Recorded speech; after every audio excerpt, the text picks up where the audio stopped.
What's up, strongest men, women, and children from blocks all around the world? I am my block's strongest man, and I'm here to do some predictions for World's Strongest Man 2022. As many of you have heard on Big Loz Official, Loz and Liz and Terry Hollins broke the news about what the groups will be for World's Strongest Man 2022 this year, and I thought I'd take those groups, go by the numbers, show you all of my research to tell you what I think the predictions might be. So let's have a look at what I have put together. Now, a lot of you are familiar with my block's strongest algorithm. So what I do is I take detailed information and research from the contest that these gentlemen have been a part of in the last 3.5 years or so, with the exception of those who haven't competed very recently, like Gregor Zemansky, for example. So I would take his last few years. But everybody else, I take any contest they've competed in 2022, 21, 20, and 19, and kind of take that as more or less where their performance levels are right now. And then you'll see how I break down, as I'm sharing my screen here, I break it down into event by event for each contest, how many points they earned out of the possible points, meaning how many other people they beat in that particular event. And then as we go have a look, I look at the placings as well. So, for example, Tom Stoltman in 2022 Britain's Strongest Man, he won that one. He was first of 11. That's 100% to maximum performance. And then I added multipliers given whether it was a regional show, a world qualifier, what have you. And these are my scales that I put together. You may think of them a bit differently. It's a subjective thing. But that's kind of how I come up with it. And I do the same thing on the event by event breakdown, as you see here, taking Tom Stoltman in World Tour Finals last year, for example. These are all the events that he did there and how many points he earned out of the possible points. Use the same thing with the multipliers and so forth. And that's how I come up with a way to take guys that may not necessarily have done a lot of world level competitions, like some of the Strongman Champions League guys, and equate how I think they might do at a world level competition like this, right? You have to knock them down a little bit because they aren't proven at World's Strongest Man when competing against other people who have competed at World's Strongest Man. So that's kind of how the algorithm works. Now, that being said, that's how I do it. Points earned out of points possible, event by event. And as you can see, I have, looking over here, I have thousands and thousands of lines of data. So pretty precise and pretty accurate if you want to go by the math, by the numbers. Of course, some of this is intuition. There are some caveats here and there, but let's have a look now at how that breaks down into the actual predictions if I move over into sharing my predictions with you. So we'll have a look there. I'll go ahead and share that screen with you. And as we do that, you'll see the group breakdowns as they were given. And I'll tell you what all these numbers mean in a moment. So let's just tell you who everybody is so far. So in Group 1, we have Kevin Ferris, Ivar Schmuckstellis, the returning World's Strongest Man, current World's Strongest Man champion, Tom Stoltman, Manuel Angulo from Chile, who was recently on my show. If you haven't caught that interview, you should. He's a great guy. He was on with his partner, Diego Valenzuela, and we had a wonderful bilingual discussion there that I think you'll enjoy. Gabriel Rayom, and again, I must say again, Rayom is the correct pronunciation, and then Pau Dwyer. So that's Group 1. So let's focus on Group 1 for a minute. Now, what I did was these numbers to the left, what those are is everybody's talking about the group of death, which we'll get to in a moment, and which groups are harder than other groups. And I tried to make it objective. So I said, well, if we go way over here to the left, I ranked every guy. So I said, for example, Martins Licis, his percent of points earned out of points possible in the last few years, as I said, three plus years or so, he's 86% of the maximum points possible, which ranks him number 1 amongst these guys. It's the highest percent of points earned out of points possible. Now, then I have this concept of placing bonuses, meaning if you podium, you get a certain number of points, as I showed you on the other spreadsheet a moment ago in my algorithm. You get bonuses for third, more for second, more for first. And of course, that's amplified if you got first at World's Strongest Man, as opposed to a regional contest and so forth. So then I have an overall rating. So if you take the overall rating of, how effective Martins is of gaining the maximum number of points and also his placings, he's number 1 in percent of points earned, and he's number 11 in overall rating, meaning some other guys like Alexi Novikov, for example, have done a lot more shows. So they're going to accumulate more of sort of an aggregate of performances, right? So that's why Martins isn't number 1 there, because he hasn't done that many shows recently. Now, the number 1 in overall, if you count the percentage to max, in which he's number 2, and all of these podiums that he hit last year, is Alexi Novikov. So he is number 1 overall, number 2 if you're counting just the percentage of points earned at a points possible. So that's how that all goes. So what I did was, in the groups, I took this ranking, percent to max, and this overall ranking, and applied them to each of the guys in the groups, and then averaged it so we could see by the numbers which is, in fact, the hardest group. Now, you might argue that I'm not downgrading Strongman Champions League shows as much as I should below World's Strongest Man and Giants live shows, and that's possible, right? I think I do a 0.9 multiplier, and you might say that it should be more or less than that and what have you, but with my numbers, kind of here's where you are. So the percent to max, the average placing of the guys here is around 15 in both ways that you look at it, of points earned and overall. And we'll see how that compares to the other groups in a moment. So let's go through the events. You have a loading race to start off with. Now I have Kevin Ferris winning the loading race. Research shows he rates 100 points earned out of points possible. Again, in the last 3 years or so, when you look at the loading races he's done, Ivar Smockstellis is a 66.67 rating, a 94.17 for Tom Stoltman, so almost perfect for him. That can actually go either way with Kevin or Tom. Tom can easily win this. Those scores are very close to each other. Manuel Angulo, 63.53, so he did it at Masters, which you get less credit for than doing it at a Giants Live or a World's Strongest Man. Gabriel Rayom, a 42.35 rating and an 80 rating for Pa O'Dwyer, so that translates into 6 points for Kevin Ferris, 5 points for Tom Stoltman on loading race, or vice versa, 6 for Tom and 5 for Kevin, because, again, it's very close. 4 points for Pa O'Dwyer. In this event, Ivars takes 3 points, 2 points to Manuel Angulo, and 1 point to Gabriel Rayom. So that's how I see loading race going for Group 1. Deadlift Ladder. The research shows Kevin Ferris rates a 65 percentile on deadlift for time type events. And again, not all of these guys in each of the groups had a deadlift for time or a deadlift ladder. So I use deadlift for reps if I had to, but if they had deadlift ladders or time deadlift events, I went with those as a priority. 43.6 rating for Ivars, 60.81 rating for Tom Stoltman, 76.76 for Manuel Angulo, 44.12 for Gabriel Rayom, and a 38.61 for Pa O'Dwyer. Again, that translates into Manuel Angulo winning this event. So that number might be generous, right? So he did very well in OSG Masters, but again, that's not world level competition. And I did downgrade quite a bit for that. His rating is actually a lot higher than this.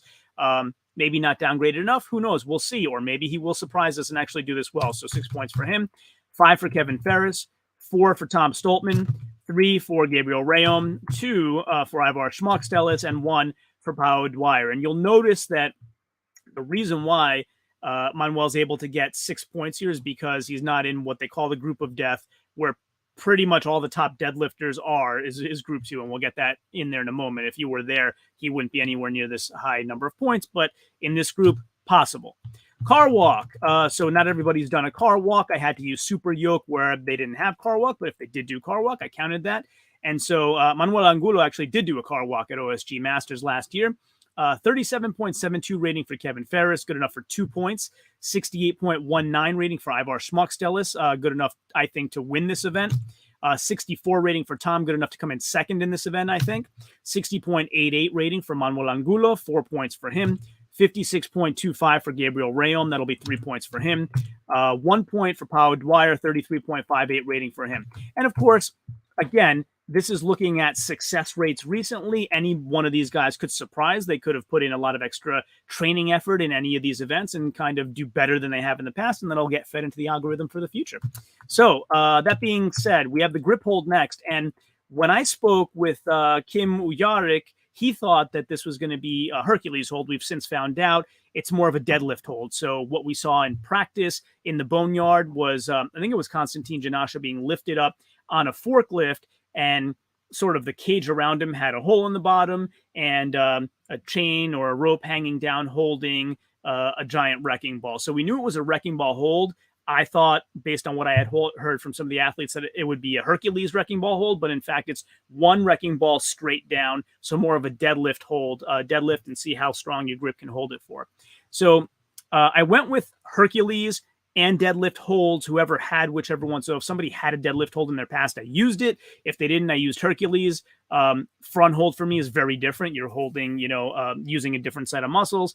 And in front hold, it's not necessarily the grip that gives out. It's sort of the shoulder and pecs that give out. So I think that a deadlift hold or Hercules is the closest comparison I could come to.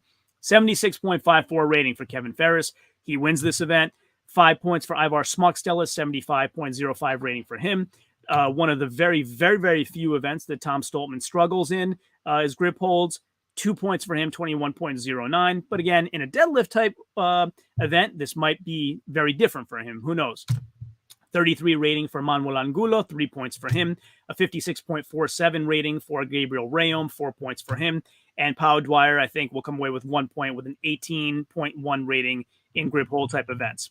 Log press for reps is next. So Kevin Ferris rates 61.75 out of a possible 100 points here over the last few years. I think that's good enough for 4 points here.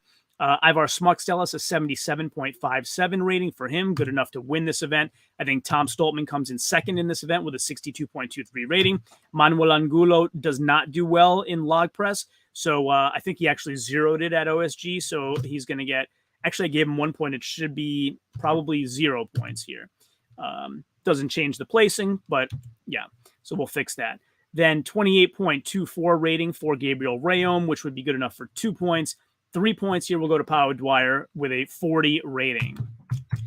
And then, of course, you take all of those together, see who's in first, second, and third. First place for me, Kevin Ferris, goes through to the finals, and then you have a stone off between Ivar Smokstelis and Tom Stoltman. Here are the stone ratings. Tom Stoltman with a nearly perfect stone rating, so a 96 rating for him. A very respectable 65.28 rating for Ivar's, but he will not beat Tom Stoltman in a stone off. Your two finalists from Group 1, Kevin Ferris and Tom Stoltman. Moving on to Group 2, which we talk about the Group of Death. Oh, hey, what's up, Andrew Gilbertson? Let's see. Just finished watching Laws and Liz. Yeah, me too. Some interesting stuff over there. I watched it as well. I threw in a couple comments. I don't know if you saw me in the comments, but yeah, they said a lot of good things about growing the strongman sport and not sort of dwelling on the negativity that we heard about today and that sort of thing. And I'm totally in support of that. He actually talked about some people like kind of wanting to sensationalize things to get views. And I don't know, I thought I had a pretty funny comment. I don't know if you saw it in there. I said, I get tens and tens of views, so I don't really care about views anymore. Let's grow the sport. I'm with you, buddy. So yeah, Andrew, thanks for checking in. So moving on to Group 2, this is the group where everybody was a bit surprised because you have a lot of the top deadlifters. The only one I don't see here is Adam Bishop, but basically everybody that can deadlift the hell out of the bar is all in this group. So you have Constantine Genasha, Bobby Thompson, the newcomer Mitchell Hooper, Brian Shaw, Mark Felix, and Gabe Pena. So let's take a look at what we have here. Loading race, I have a 64.44 rating for Constantine. I think he wins this event. 2 points will go to Bobby Thompson, a 42.22 rating for him. Mitch Hooper, I gave a 45 rating to him. He's been communicating with me quite a bit, and I know we all know he's a monster on deadlift. I don't know if you know how much of a monster he is on yoke. He's elite world-class yoke walker. He actually believes that yoke is his better event. He thinks it's funny that we all think deadlift is his best event. He thinks he's better at yoke. And then overhead pressing he's an animal there too. Loading, I think he hasn't put as much emphasis on because he didn't know at the time of when he was, peeking through his training what the implements would be, but he has trained it, just not as much. So I didn't give him as high of a rating there. Brian Shaw, 50 rating for him. So loading traditionally last few years, middle of the pack, not fantastic. And then same for Mark Felix, 50 rating for him, 29.94 for Gabriel Pena. So 1 point for Gabe, 4 for Mark Felix, 5 for Brian Shaw, 3 points for Mitch Hooper, 2 points for Bobby Thompson. And I think Constantine Genasha wins the loading race in this group. Now we get to the deadlift ladder. So crazy thing. Here's where I might take a little bit of abuse. Who knows? But I think Brian loses this event just because he's in this group. So an 80 rating for Constantine Genasha, good enough for second place here, I think, 5 points. And a 91.25 for Bobby Thompson. He does really well in deadlift for time. So I think Bobby Thompson's going to win this event. Mitch Hooper, who may break the deadlift max record later this year, I didn't even have him winning this. I have him with 4 points. And like I say, it's only because Bobby's rating is so high, and it's because Constantine did so well at a deadlift ladder really, really recently. So Mitch Hooper, incredible at deadlift, but hasn't done it yet as far as I'm aware, not at this level anyway. So 4 points for him. 1 point for Brian Shaw. 69.45 rating is very good. It's just that the other ones are so exceptional. So you don't have to, it's a deadlift ladder. You can lose by a fraction of a second. You don't have to lose by much, and you can still end up with 1 point. 2 points for Mark Felix with a 71.84 rating, and 4 points to Gabriel Pena with an 85.13 rating. We then have the car walk for group 2. So car walk, I have an 86.25 rating, an exceptional rating for Constantine Genasha, but only good enough for second place. 5 points for him. I think Mitch Hooper wins the car walk. Like I said, if he's as good with car walk as he is with traditional yoke, he's going to be pretty a tall order to beat there. So Mitch Hooper for 6 points. 3 points will go to Bobby Thompson with a 57.5 rating. 66.91 rating for Brian Shaw. Again, very good. 4 points there for him. Third place. 2 points for Mark Felix, a 57.12 rating. And 1 point to Gabriel Pena with a 20.4 rating. Then we go to the grip hold, and as I said, this could be, I used deadlift hold where I had it, or Hercules hold where I had it. 59.49 rating for Constantine Genasha, 4 points for him. A 63.33 rating for Bobby Thompson, 5 points for him. 40 rating for Mitch Hooper, so 2 points for him. And that's only because I haven't seen a lot of grip event stuff for him, but hey, we'll see. In a more deadlift hold type thing that this turned out to be, maybe way better for him. So he may be doing even better than I have him here. 45 rating for Brian Shaw, so that'll be 3 points here on grip hold. An unbelievable 90.68 rating for the ageless wonder Mark Felix, who we all know what he does with Hercules hold. So if the grip holds up just as well on a wrecking ball hold, then he's going to win this with 6 points. And 1 point to Gabriel Pena with a rating of 25. We then have log press for reps, so a rating of 68.08 for Constantine Genasha, good enough for 4 points. An incredible 95 rating for Bobby Thompson, the American log press record holder. So 6 points will go to Bobby. 5 will go to Mitch Hooper. I gave him an 80 rating on log press, a 65.31 rating for Brian Shaw, good enough for 3 points. Not a good rating for Mark Felix, not known for his overhead pressing, so 11.67. He'll get 1 point here for log press. I think he'll get the rep, but he's not going to zero it, but no more than last place there. And 2 points to Gabriel Pena, 28.5 rating for him. You'll notice I have Gabe Pena low on a lot of these. He seems really fired up to have his first really legitimate chance where the stars align this year. So I may be wrong on a lot of these, and he may really get up a lot for Worlds. And then, of course, we have the stone off. So winner of Group 2 for me is Constantine Genasha with 24 total points. And the stone off will be between Bobby Thompson and Mitch Hooper. Stones, notoriously not one of Bobby Thompson's best events. I think Mitch Hooper beats him on the stone off and goes through. And funny enough, Mitchell Hooper, new to World's Strongest Man. I'm not the first person to think, I've talked to quite a few people who have him going to the finals, surprisingly or not, but I agree. And, more surprising than that, I don't have Brian going through. So I know I'm going to get killed for this again. Like I said this last year as well. And of course I was way wrong last year. So maybe I'll be way wrong this year, but that's the fun of it.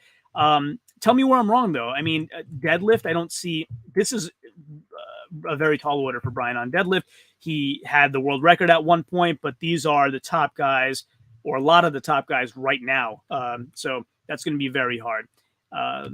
And, I have him 4 points off. So, even if we give him 2 more points on deadlift, where else was I way too low that he's going to, pull this out and get up there? If Brian gets up to third place, he'll win a stone off, but he's got to make up 4 points on what I have here. So that being said, how hard is this group? Well, it's a 14.17. Remember, lower is better. So sort of what the guys have accomplished in points earned out of points possible, this is a harder group than this is. As far as what they've accomplished placing-wise, this is an easier group than this is. So let's go to Group 3 and see where we are. For me, at least what the points say, not what the gut instinct says necessarily, but what the points say, this is the hardest group.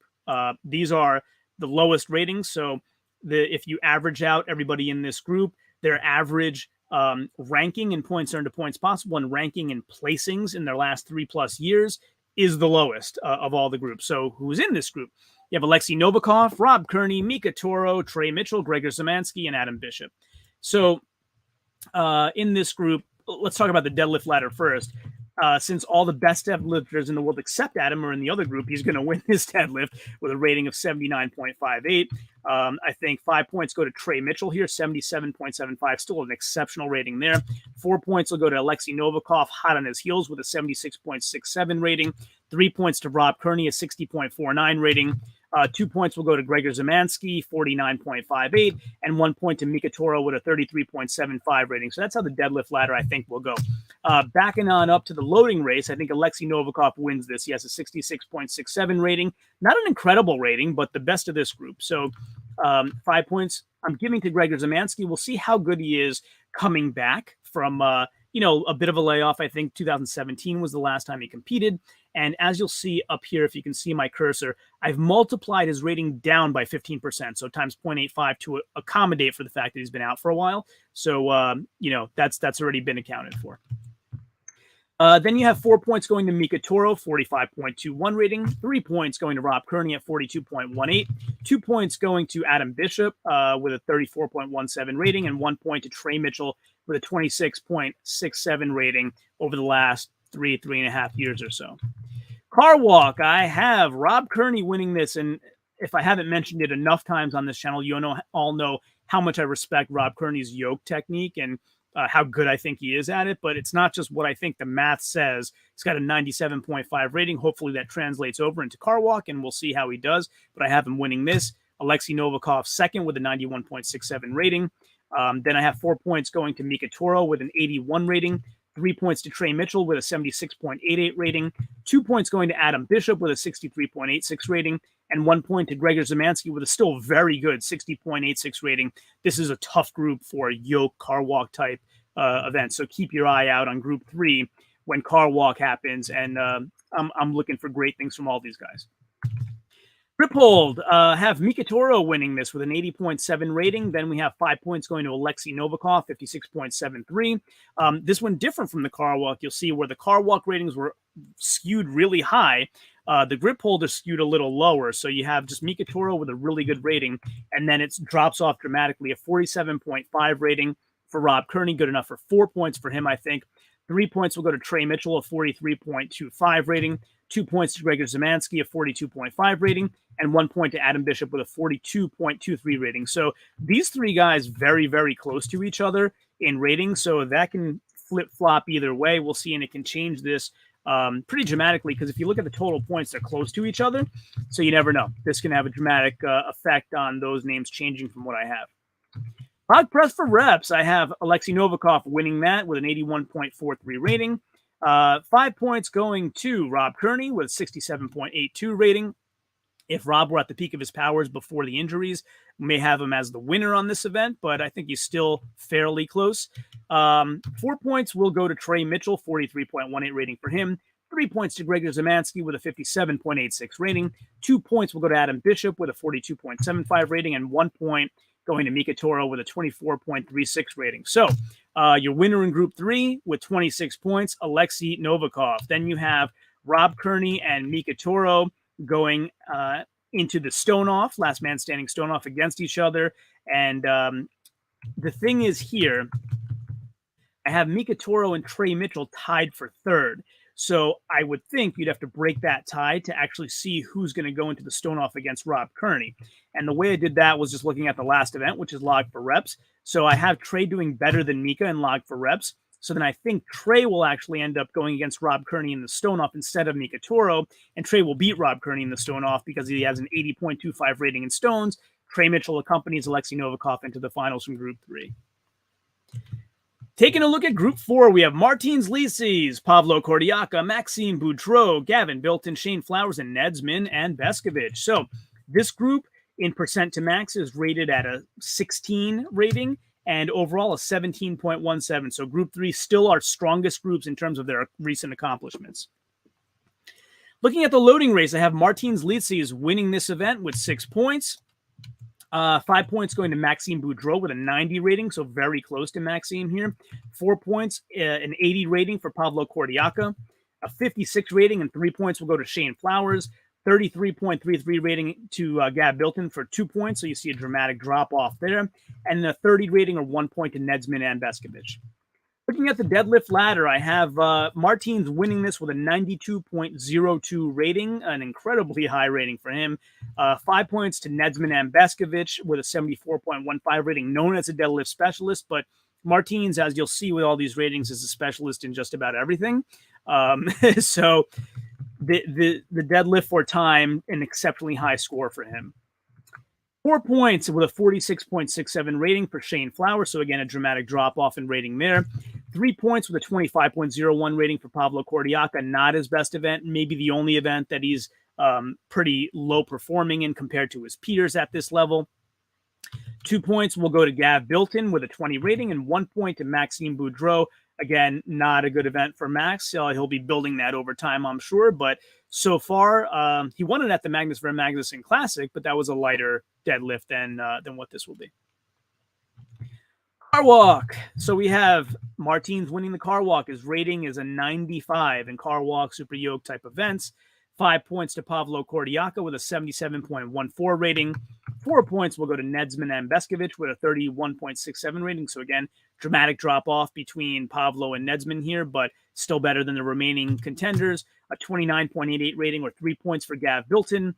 And I have 2 points going to Maxine Boudreau with a 29.13 rating, along with deadlift, super yoke, not one of Maxime's better or not one of his best events.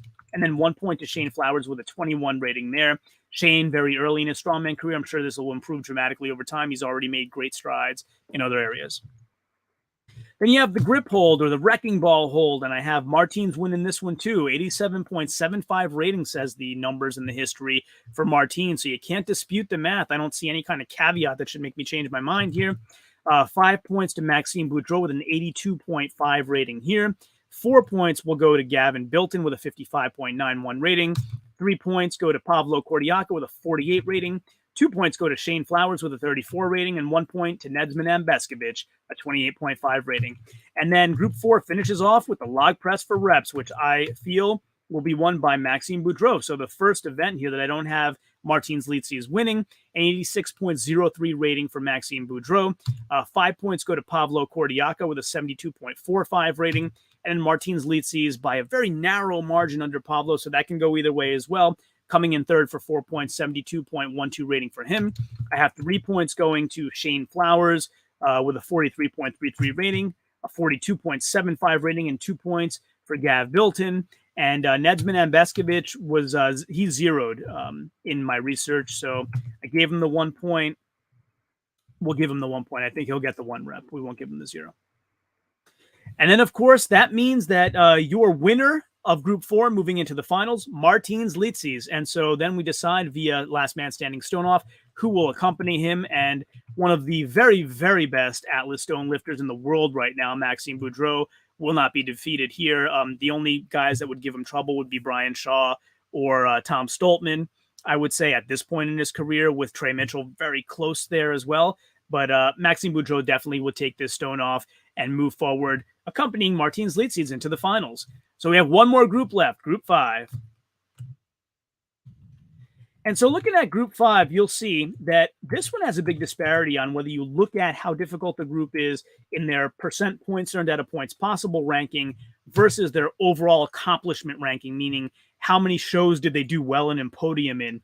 That's a 13.5. So that's the second best, or the second most difficult of all the groups. But if you look at the percent here, it's more toward the lower end group. So depending on how you look at this. Now, let's have a look at who's in this group. Evan Singleton, Luke Stoltman, Kelvin de Ruyter, Jean-Steven Korobouf, known as Coco, Athor Melstead, and Kim Uyarik. So, of these guys, how do I think they're going to do?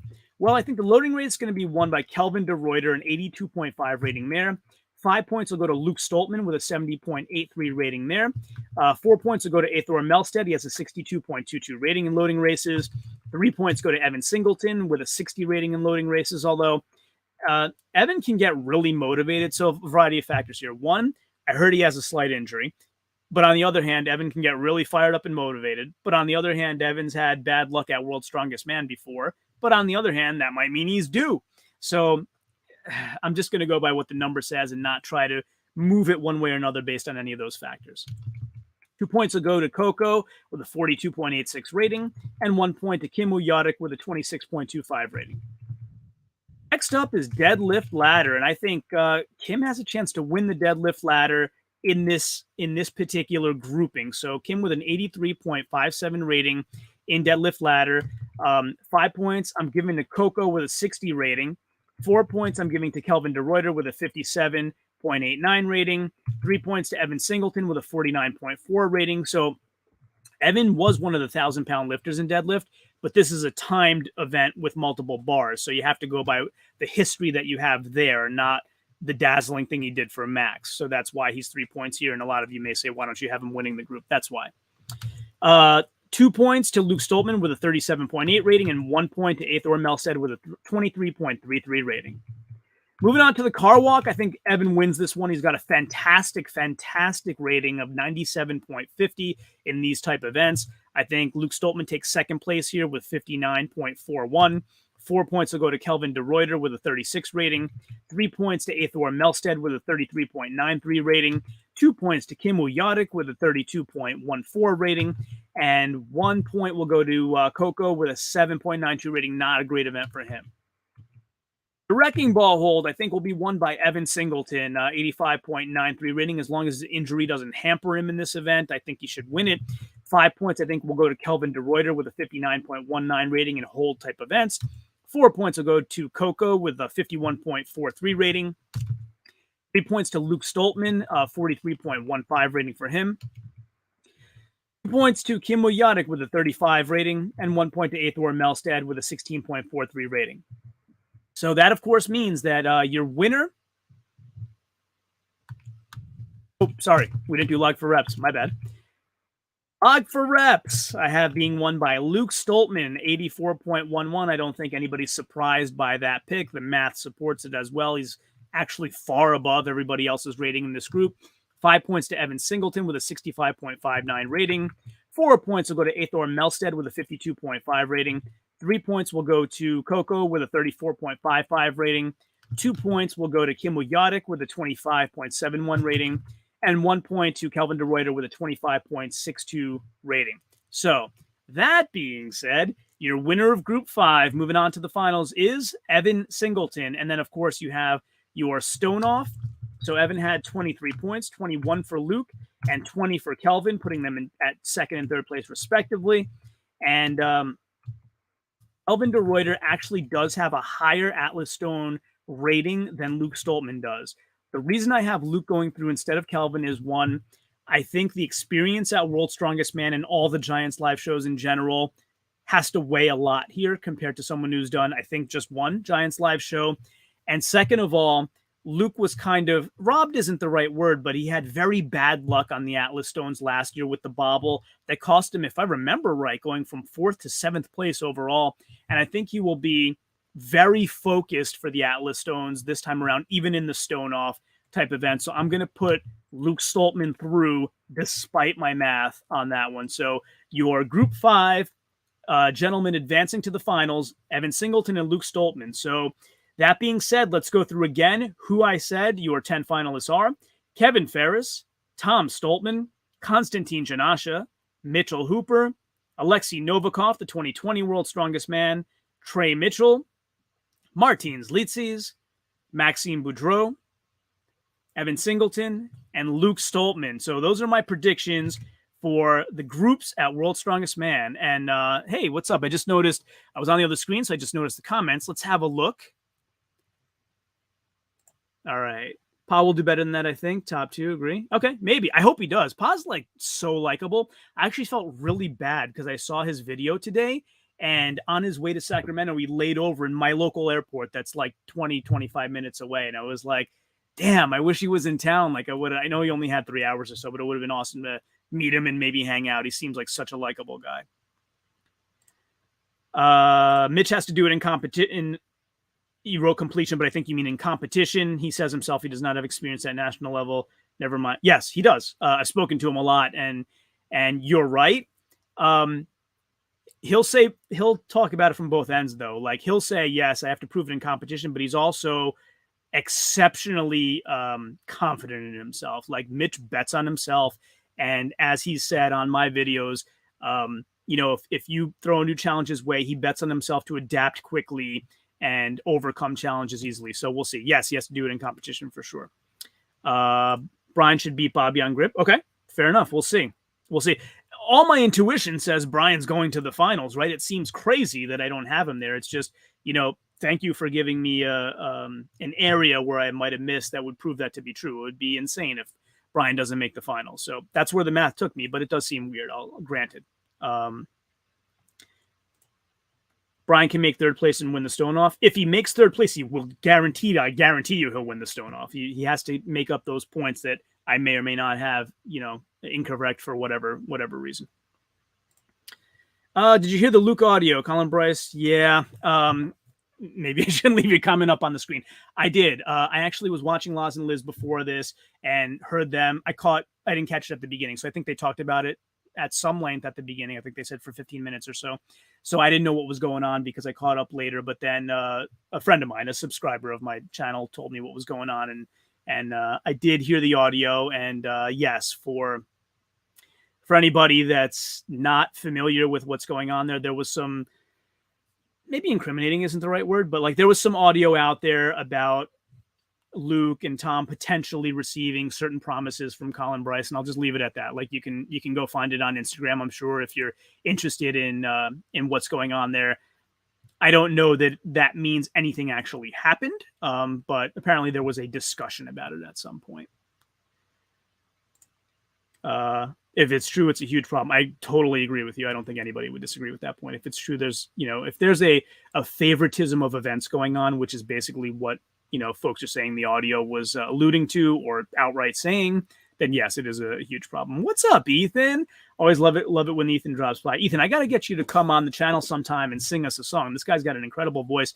If you didn't catch not this year's Mammoth Strain Challenge, but the one before in 2021, Ethan sang the national anthem there, and incredible, absolutely incredible. So we got to get you on to sing sometime, Ethan. I think the folks would love it. Got to get you a mic that does you justice, that brings the volume through clearly. It's lost all credibility. Corruption has killed World's Strongest Man. Yeah, it's a legitimate opinion, right? It is a legitimate opinion. So, you know, it depends on how much you feel like that gives an edge to one athlete versus another. I'll say this, like, I don't know about event favoritism, but I don't know about any favoritism at all, right? Like there was a discussion about it, yes, but I don't know what that led to actually coming true or not coming true. I wasn't there. I can't say. All I'll say is, to my eye, the eye test, Tom's group looks easier than Brian's group. That's just the eye test for me. So, and you know, folks are arguing about when Alexi won World's Strongest Man, they gave him a really hard group the next year, and I would agree with that too. So again, in my mind, that doesn't prove anything. I don't have any evidence to say one way or another, but Tom's group does look easier to me than Brian's group this year. I'll say that much. Yeah. So that's what I have there. Do you guys, I mean, I did finals predictions too. Do you guys want to see that real quick before we sign off today? Maybe I'll show you that. Of course, I'll have to do them again when the actual competitors make it through to the finals. But hey, yeah, why don't I show you that as well?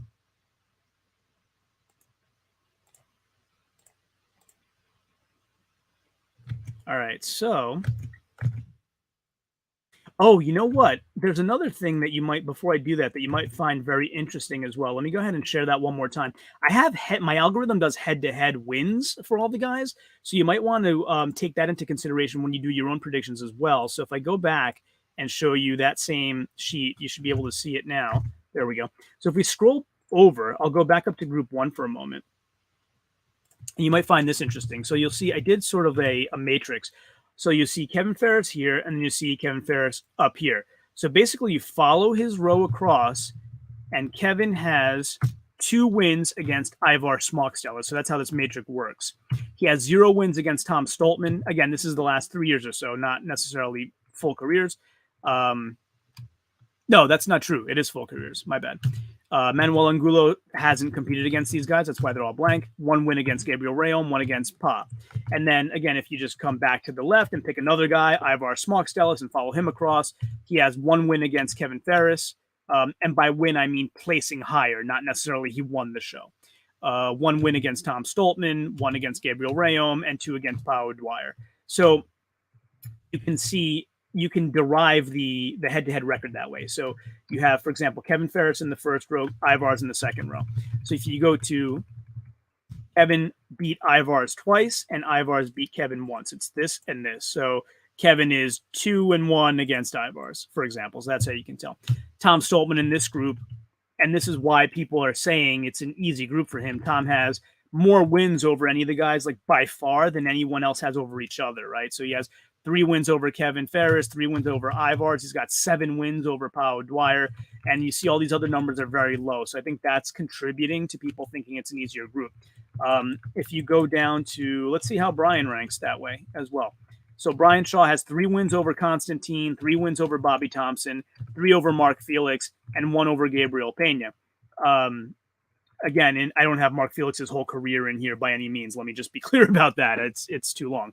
But these numbers are a lot closer to everybody else's numbers. As you see, it's more evenly matched, whereas Tom has sort of a lopsided advantage when you look at head-to-head encounters. So that's that. The other one, I won't go through every single one unless you tell me you want to see every single head-to-head number, but the other one that really stands out to me is Martins Litsius. So if you go to Martins here and take him across, so Martins, you know, he hasn't faced Pablo Cordiaki. He's got 3 wins against Maxine Boudreau.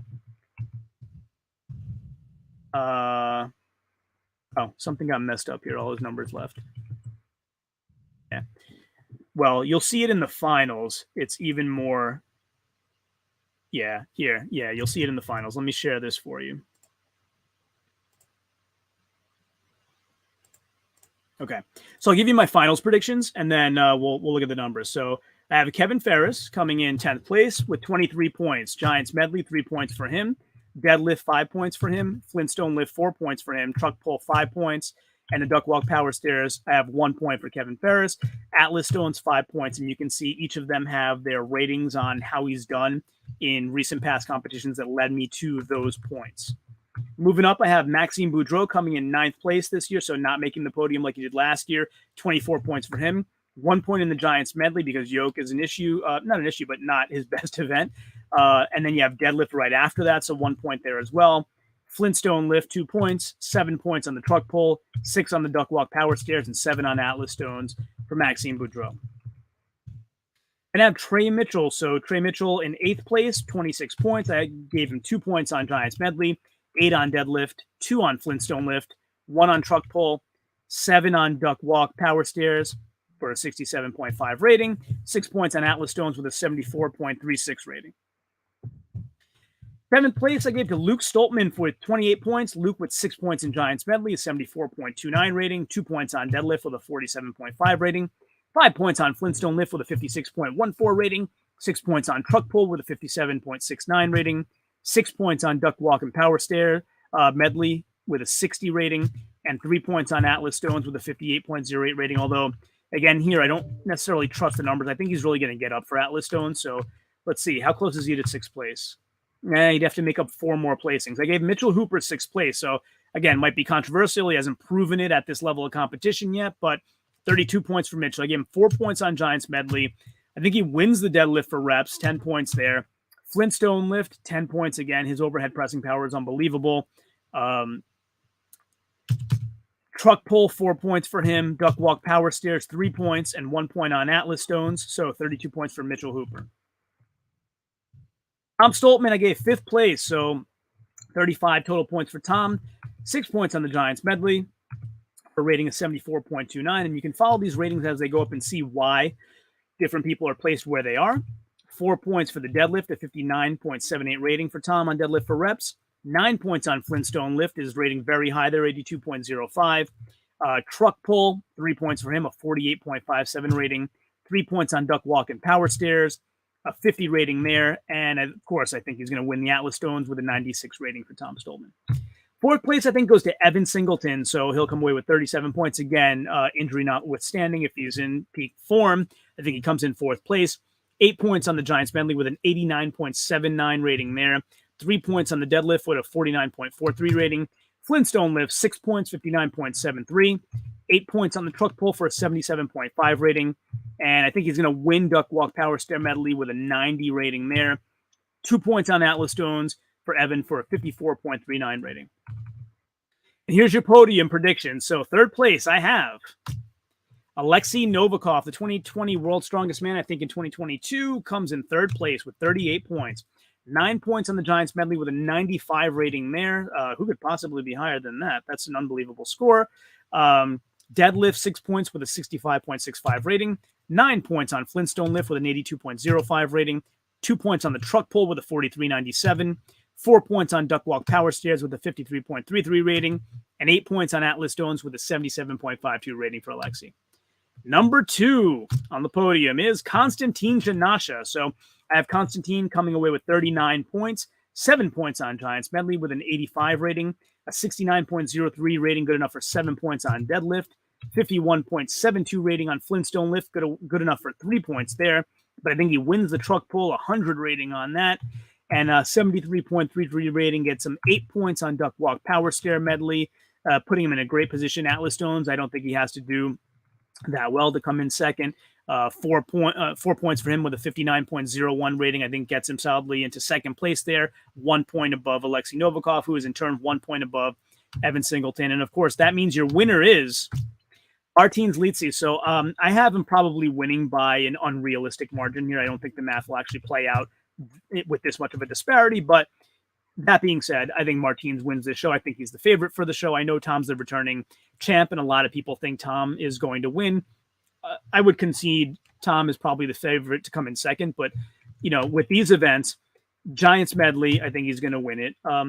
Tom could do better in that event than his history shows if he really gets up for it. 74.29 is an excellent rating, but 100 is better. Deadlift for reps, 9 points for Martins. I think he comes in second, 92.02 rating.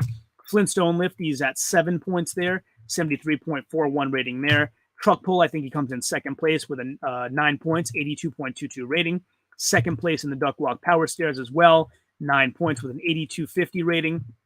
And second place on Atlas Stones, a 97.5 rating, even though he beat Tom with the invert stones. Recently, I'm going to give Tom Stoltman the edge of being still the best Atlas Stone lifter in the world until proven otherwise. So even though Martins' rating is 1.5 points higher than Tom's, I'm giving Tom the 10 points there and Martins the 9 points. So that being said, there are your top 10. So your podium finishers. Number 1, Martins Litzis. Number 2, Constantine Genasha. Number 3, Alexi Novikov. 4, Evan Singleton. 5, Tom Stoltman. 6, Mitchell Hooper. 7, Luke Stoltman. 8, Trey Mitchell. 9, Maxine Boudreau. 10, Kevin Ferris. So that's how I see World's Strongest Man 2022 going. And here are the head-to-heads I wanted to show you that I think would be pretty cool to see. I made sort of like the guy who leads that pairing green and the one who's not leading that pairing red. So if you take Martins Litzis and go across here, you'll see he has 1 win against Constantine Genasha. Let me just put my cursor here. There you go. He has 1 win against Constantine Genasha. In that 1 win, Martins placed first. If you look at Constantine Genasha and then follow him over to Martins Litzis, he has 0 wins against him and placed 10th in that 1 meeting. Now, the placing has 2 decimal points because it averages. So these two guys happen to face each other once. If they had faced each other more than once, which you'll see with some of the other guys, it averages it out. So Martins, for example, has 5 wins over Alexi Novikov. His average placing in those 5 wins, 1.6. So between first and second place. If you go down to Alexi Novikov, he has 0 wins against Martins for an average placing of 5.8. So Martins Litzis is in essence 5-0 against Alexi Novikov. He is 1-0 against Constantine Genasha. He is 6-0 against Tom Stoltman. So that's pretty telling. He's 8-0 against Luke Stoltman. He is 1-0 against Kevin Ferris. He's 3-0 against Trey Mitchell, and he's 3-0 against Maxine Boudreau. So, again, the conspicuous thing here, the amazing statistic, is that none of these guys have head-to-head wins over Martins Litzis. He has wins over all of them and no losses. at least in the amount of data that I looked at. And I have Martine's whole career in here, I believe. So unbelievable. And you can take a look at this matrix, screenshot it for later. If you're a member of my YouTube channel, my level 2 membership on my channel gets you access to all these spreadsheets so you can play with them yourself. So this will be uploaded soon. And that's how I figured it all out. So I took a lot of this into consideration as well when doing my predictions. Hope you found all that useful. Thanks again for joining me at My Block Strongest Man. And of course, as always, until next time. Ciao, homie.